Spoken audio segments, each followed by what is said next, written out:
You are not. People don't tell you about moving to Canada. I feel so alone. I feel like I live with someone I can't have a conversation with, and I'm trying to cry, and I even have to be silent about it. 'Cause you just lose out on so many things. Your life, you just leave it behind. Your friends, and I'm so hurt, and my heart hurts. You have to work all the time. I have school.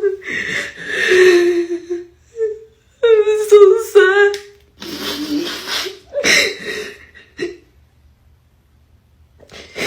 I'm hurting so much.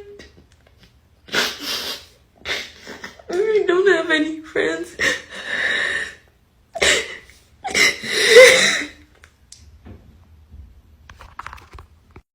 ọmọ ìyá mi jẹ́ sáré tún drop update fún ẹ tí wọ́n hàn pé ó wà ní nàìjíríà tó jẹ́ pé ọmọ jayéjayé ní ẹjọ́ dákun má travel lọ abroad especially Canada tá a wà yìí o depression is real o tẹ́lẹ̀ nígbà tí mi wà Naija mi máa ń bọ́ àwọn tó wà lóyìnbó tó wọ́n ṣe TikTok ní mi mọ̀ pé kì í ṣe nǹkan tó rọrùn depression from work to house from house to work wọ́n ṣe ń gbé ìgbésí ayé wọn ní Canada nìyẹn so social media láṣẹ kínní wọn la fi ń pàrònú rẹ so ìwọ tó bá mọ̀ pé extrovert ní Nàìjíríà tó jọmọ jayéjayé tó like láti máa socialize Canada ẹ ṣe fún ẹ o ìwọ tó bá mọ̀ pé yes on your own dey on your lane òun ló máa ń ṣe Nàìjíríà tẹ́lẹ̀ wàhálà perfect place fún ẹ láti wà ní bíbí torí pé bíbí yìí everybody on their lane ló máa ń wà kò sí pé ogún mi ò tẹ̀ mí tó bá fẹ́ rí ìyàwó ẹ̀ gan-an ní Canada bíbí o fẹ́ lè book appointment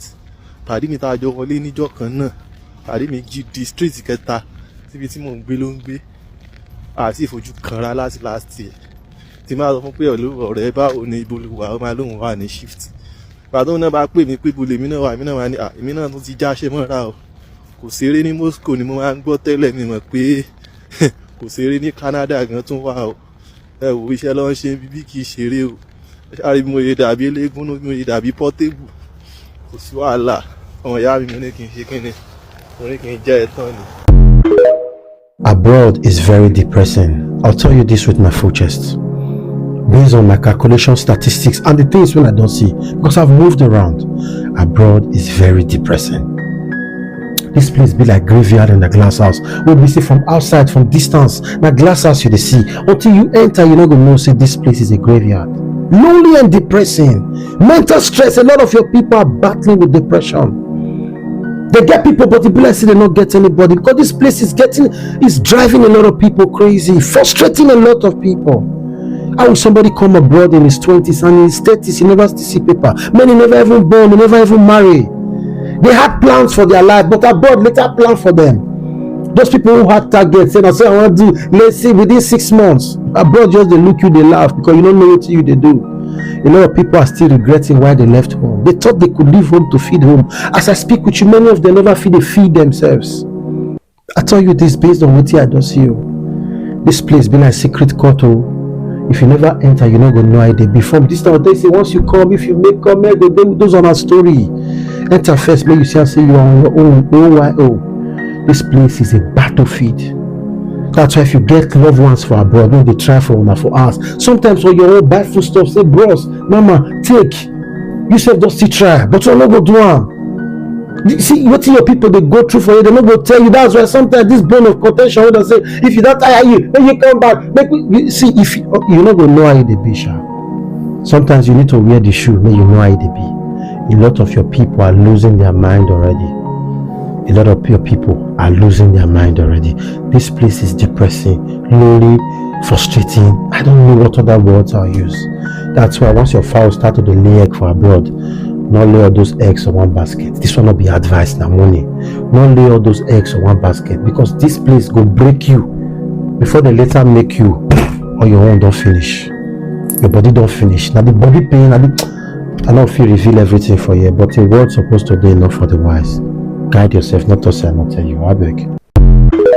Canada. Don't come to Canada. if you have not built mental capacity. I tell you again, don't come if you have not built mental capacity. Canada will stress you if you are not ready mentally. You see that rent? You know, back home, you pay rent on a yearly basis. In fact, when you are stranded, you can go and meet a family member or a friend and say, please, I beg, I've not been able to pay my rent. Please, I need help. Here, nobody will look at you. You have to hustle to pay your rent. Rent is paid monthly here. The fees are piling up. If you buy a car, you will pay insurance. If you don't have health insurance, you will pay out of pocket. Before you say, Jack, your phone bill is here. I'm not telling you these things because I'm trying to discourage you from coming. Please, get me clearly. Get me right. I'm telling you this because I want to prepare your mind so that when you come in eventually, you hit the ground running. You don't look for excuse not to succeed. You must succeed. When you come in here, you're coming here to succeed. But you must be mentally ready. You must be mentally ready for this journey. I call Canada a carrot and stick society. Canada will stretch you, but at the end of the day, it will reward you. There is nothing you go through here that at the end of the day, you will not get something beautiful out of it. So you need to be mentally ready so that you don't come in here and then go and join those people who are on the streets, who have become junkies because they cannot withstand the pressure. Some people came in here unprepared. They felt that once they come, because some agents lied to them. They told them that once you come, you're going to get a job, things will start working and everything. So when they came in, they were unprepared. They were shocked when they faced their reality. In this Canada, when you come, if you were not a painter before, you will become a painter suddenly. If you were not a hairstylist before, when you come in here, you become a hairstylist. You have to just look for something that you can do that can help you generate money. You just have to. So please, I am only using this video to prepare your mind so that when you come with that fire that you are here to excel, irrespective of whatever you may be facing. Because you will go through a lot. In fact, when you get here, you will have to start living in a shared apartment. It's not everybody that came in and started living in a shared apartment. I came in and I lived in a shared apartment. Me that I own a house in Nigeria, I am now the one living in a shared apartment. And my eyes have seen shege. When I say shege, I mean shege. But in all of it, I am still standing. So this video is basically to prepare you. Because there's a whole lot of reward ahead. There's a whole lot of reward. The money you will make by the time you get a job, the salary you will earn within 2 weeks, it can cover a lot. It can cover a lot. That's when you start working. I'm not talking to you as a student, though. I'm talking to you when you start working as a full-timer. So please be ready. If you know you are not mentally ready, don't come. You will come to this Canada and you will have to be packing shifts. Some people have 2 to 3 jobs. Some people have 2 to 3 jobs. And that's why the 2 to 3 jobs, they're still doing some cash jobs on the side. It's because of the stress. So if you know you are not mentally ready, don't come. Hear me and hear me. Is it just me or no one is actually talking how depressing it is to immigrate to a new country? Because in my case, my immigration was depression. And honestly, not a lot of people are talking about how everyone back home thinks that you are living your best life. Everyone back home thinks that you're rich and you are happy, but that's not the case.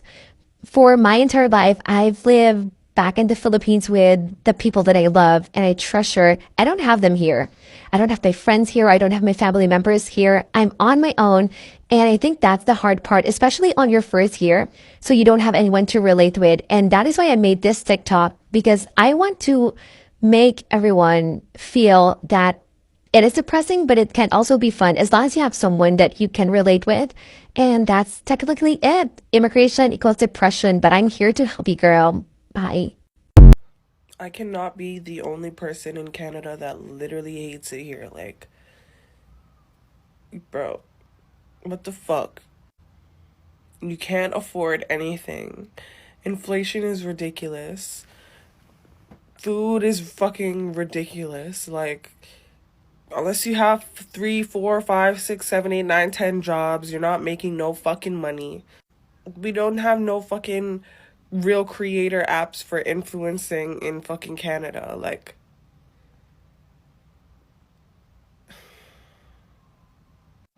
the weather is shit half the fucking time. It's fucking still cold outside. There's nowhere to go. There's nothing to do. The parties are shit. I actually just hate it here. I was not born to be in this kind of weather. I'm scared of stepping out and dying immediately, instantly from hypothermia. Should be happy, but this place is scream depression. It's like so gloomy, so dark. I think that God didn't want people to live here, but people insisted on living. This was me after 3 months in Canada. After all my breaking depression. And I know that most of you can relate. See, when I was in Nigeria and I was hearing depression in Canada, I was like, you people never know what's in the depression. It can never be me. I can never be depressed. What? Depression will see me and bow.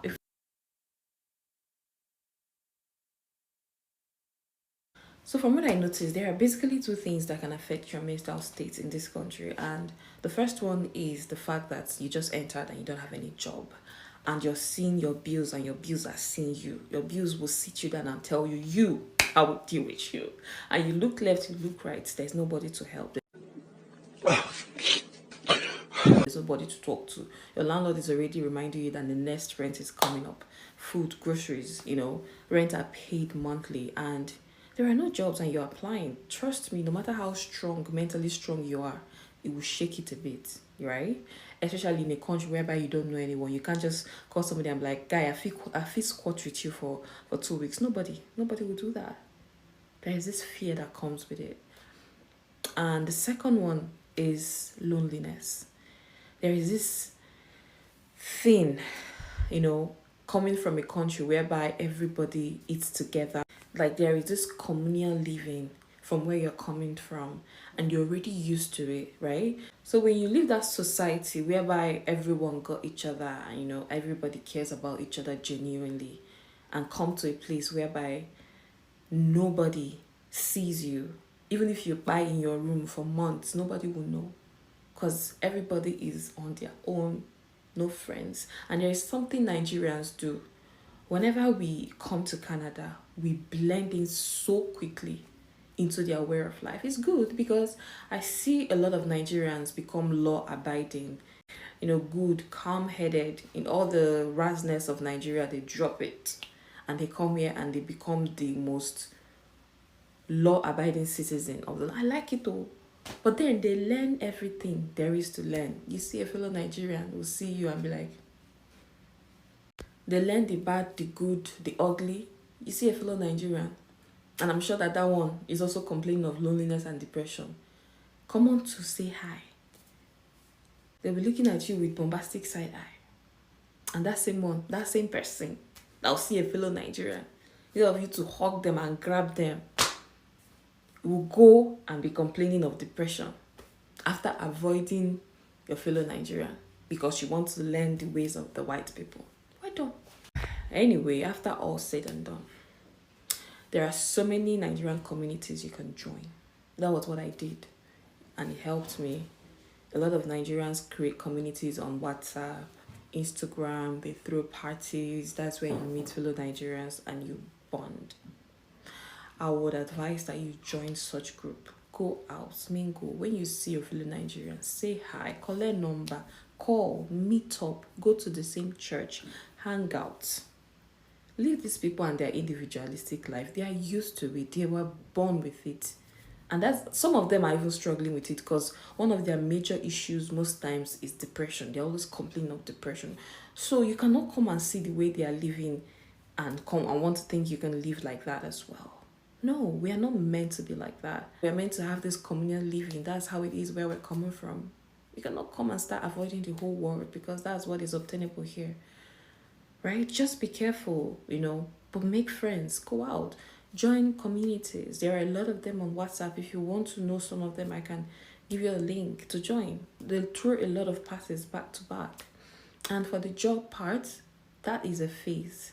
I've never seen anybody that came here and will tell you they didn't get a job eventually. It's always rough in the beginning because you are in a new terrain, right? Don't let it shake you. The only thing you need to do constantly is to keep applying, and take anything you can get. And by the time you look at your growth later, you'll be amazed. It happened to everyone. So there is no need to allow these things to get to you. Easier said than done, right? But yes, and we're entering the month where depression is at its peak, winter. There is this, as the snow is coming, it's almost as if it's coming with the spirit of loneliness and depression. Fight it. This person said he's afraid of the fear. I know, I get you. But you'll be all right. We are here for one another. Just be open. Be open to meet people, to accept people, and you'll be fine. Shalom. Something that is not talked about enough is how absolutely emotionally draining it is to be an immigrant. And I'm not even the type of immigrant who's escaping imminent death. I am the type of immigrant who wanted a better life for her children and for her family in general, and decided to leave the United States because the writing was on the wall. It was a country that is going down into a dictatorship, and I wanted nothing to do with it. I'm so glad I'm here, and I need to say how much more physically, emotionally, spiritually exhausting being an immigrant in a new country is than I even anticipated. And maybe I was just so caught up in selling our house, selling everything that we owned, getting the plane tickets, getting our dog figured out, figuring out the visa, trying to do as much as we could ahead of time. There's so much to do before you go that I think I just wasn't even anticipating how tough it was going to be once I got here. And I don't just mean missing people, because to be honest, I don't even know if I'm there yet. It's just everything is hard. You want to get internet for your new home. Well, you can't in the Netherlands unless you have a Dutch bank account. Do you want a Dutch bank account? Well, you can't have a Dutch bank account until you get your BSN number. How do you get your BSN number? Well, you have to be to a certain point in your visa to get that. Things that just I didn't take fully into account until I was here, and your comforts, the things that you're used to, are completely ripped away from you. Don't get me wrong. I am so glad we are here. We are figuring it out one step at a time. I am taking hella notes so that if anybody ever needs help doing this in the future, I'll be able to answer your questions. Yes, we hired someone to help us with our DAFT visa. We hired someone to help us find housing. The person who helped us find housing had an associate who we paid to help get our kids into school. For the Netherlands, all these things were necessary. And yes, costly, but not astronomical. Totally doable. You just have to plan and prepare. Our house sold quicker than we thought it would, to be honest. And we had to make the choice of staying in the United States for one more year and renting and letting our kids do a year in the US, or just going. And we decided to just go. And I knew it would be hectic. I knew it would be hard. But when I tell you, everything is hard. You go to the grocery store and nothing makes sense. I have my Google Translate. I'm taking pictures of everything. Everything just takes longer. And that's okay. I have this impatient side of me that wants everything to be perfect and set up now, and that's okay that we're not there yet.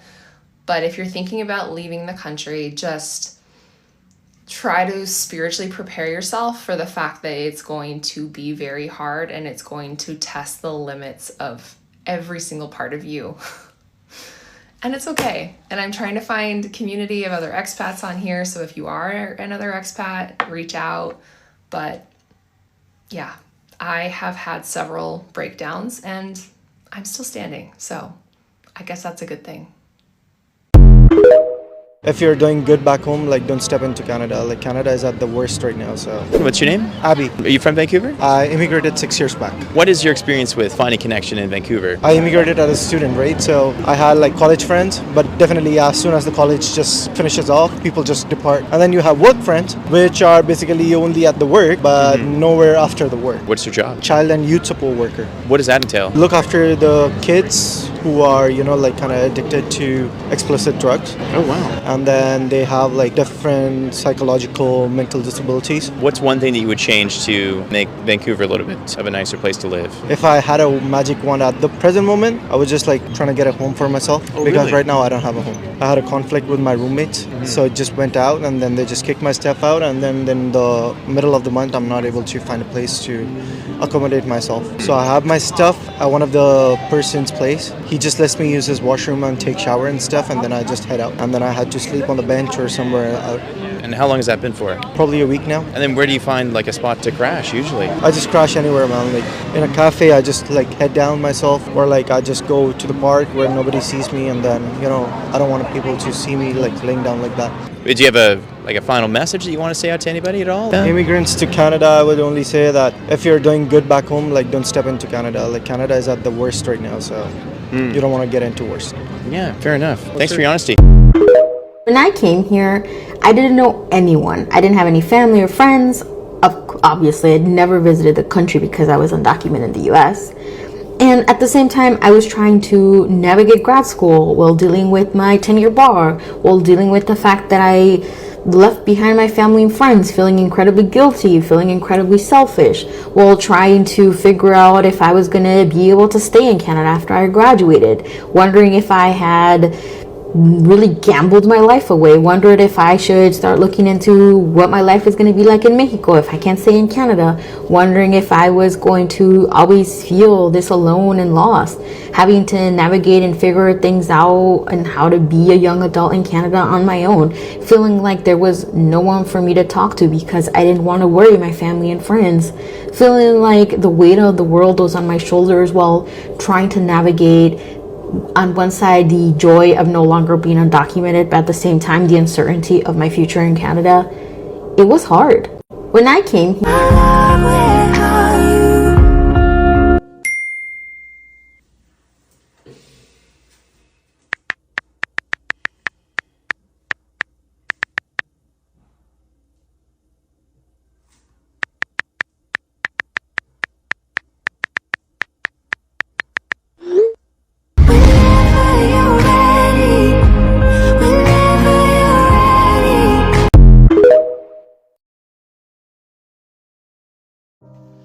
Other things I did to manage having depressive symptoms were I used vitamin D tablets. So I was lucky at the beginning of my experience with depressive symptoms. I had a chat with other international students, and they told me that there was something called like seasonal depression, and this was in the winter time. So basically one thing that helped a lot of them, that also helped me, was to begin to use vitamin D supplements, and that the weather also contributes to these depressive symptoms basically. Again, they also encouraged me to exercise. Like even though it was freezing cold, I would still like go to the gym and run and like just work out and like have headsets in and just dance. That helped a lot.